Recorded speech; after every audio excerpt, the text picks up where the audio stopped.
ramai diperbincangkan mengenai dibutuhkannya undang-undang yang mengatur tentang tata cara, aturan, dan prosedur hukum terkait fungsi penyadapan oleh instansi penegak hukum dan lembaga keamanan. Apakah hal ini sudah sangat urgent sekali? Ya, kalau menurut pandangan saya sebagai ahli hukum, dibilang urgent juga sebetulnya tidak ya.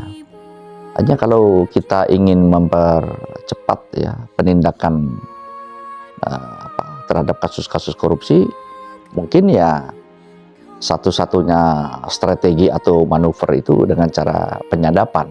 Jadi penyadapan ini banyak yang diketahui hanya suara ya, tapi disadap fotonya juga bisa, disadap CCTV-nya mungkin pas berada di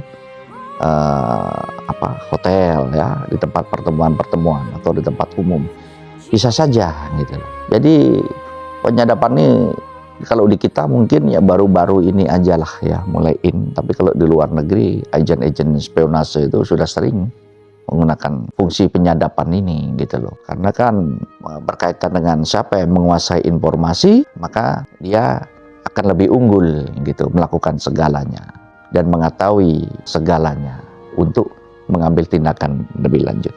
Nah, oleh karenanya fungsi penyadapan ini saat ini lebih leluasa itu digunakan oleh Komisi Pemberantas Korupsi atau KPK.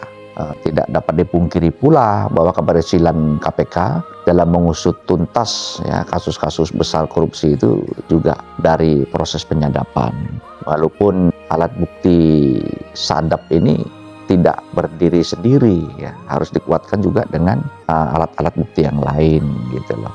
Terus kemudian institusi lain ya seperti kepolisian maupun kejaksaan juga mohon kepada pemerintah ya atau DPR guna membentuk suatu rancangan undang-undang penyadapan agar yang diberi kewenangan untuk penyadapan ini tidak hanya KPK tetapi juga kepolisian maupun kejaksaan, karena juga sama-sama melakukan tindakan pemberantasan tindak pidana korupsi gitu loh. Namun juga bisa dikembangkan BNN ya untuk pemberantasan penyebaran narkotik ya, terus juga pengantisipasian tindak pidana terorisme ya atau kejahatan makar ya, itu bisa juga gitu loh.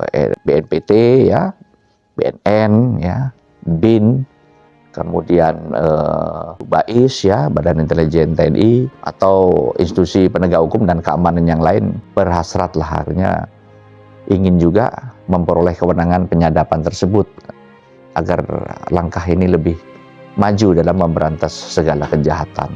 Namun kalau KPK ini kan penyadapan itu tidak perlu izin pengadilan, tetapi kalau institusi kejaksaan maupun kepolisian itu harus melalui proses pengajuan dulu ke pengadilan, kemudian baru boleh melakukan tugas fungsi penyadapan ini. Itulah ketimpangannya sehingga mengapa kok ada usulan mengajukan rancangan daripada undang-undang penyadapan itu. Karena yang selama ini diberi hak privilege itu baru KPK. Jadi demikian. Apakah hasil penyadapan dapat berfungsi sebagai alat bukti elektronik?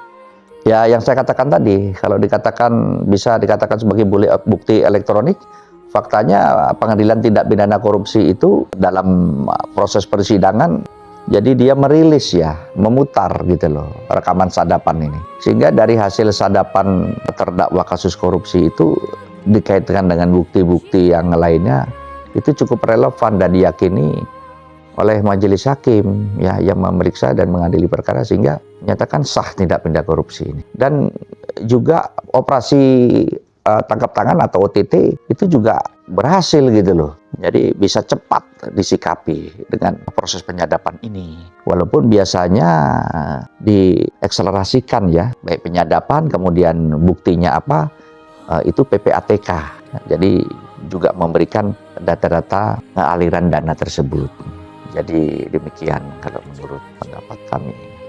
Bagaimana pandangan Ketua LBH Purnawirawan? Apakah instansi penegak hukum lainnya bisa mendapatkan persamaan hak untuk melakukan fungsi penyadapan seperti halnya KPK, yaitu melakukan penyadapan terlebih dahulu, baru kemudian melaporkan atau izin kepada pengadilan?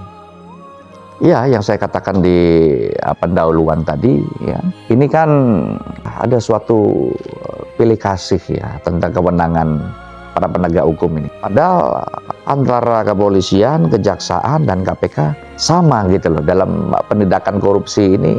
Dia kan harus memberikan kinerja yang terbaik gitu loh bagi masyarakat atau bagi negara. Namun akhirnya juga tertinggal karena fungsi penyadapan ini sulit didapat oleh kepolisian maupun kejaksaan, khususnya dalam menangani kasus tindak pidana korupsi.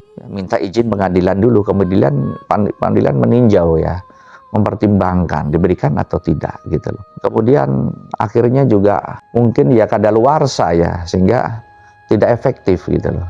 Ya semestinya kalau menurut saya harusnya juga bisa diberikan persamaan hak itu gitu loh, karena sama institusi penegak hukum yang juga menangani hal yang sama. Guna untuk mengantisipasi maka dibutuhkan persamaan hak ya untuk melakukan penyadapan ini.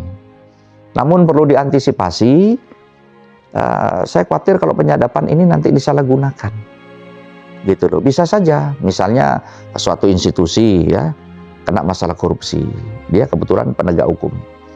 Yang satunya juga sama, gitu loh, berhadapan dengan KPK.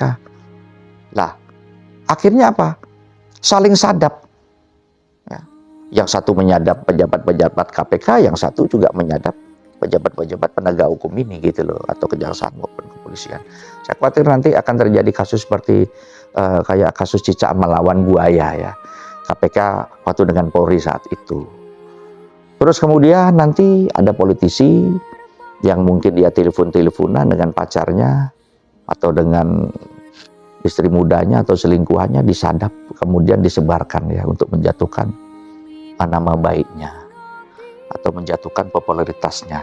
Mungkin di saat dia mencalonkan jadi kepala daerah atau mencalonkan jadi DPR ya. Terus kemudian ya banyak hal lah, seorang artis mungkin disadap, dibocorkan bukan hanya suaranya ya, tapi foto-foto dia atau kemudian CCTV dia pas di hotel dan lain sebagainya.